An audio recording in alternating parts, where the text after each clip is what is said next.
Hey guys, welcome back with me again in this channel. On today's tutorial, I'm going to show you how you can have an HD video by using this adjustment on CapCut mobile.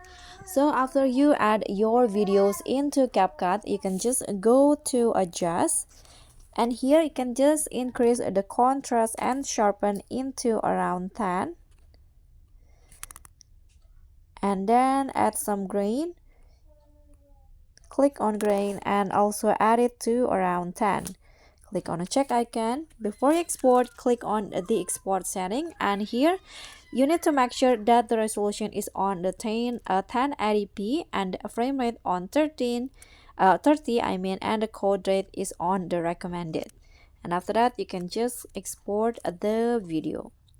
So guys, that's how you can get an HD video in CapCut. Thank you so much for watching. Don't forget to like, comment, and subscribe. Also click on the thanks. Bye.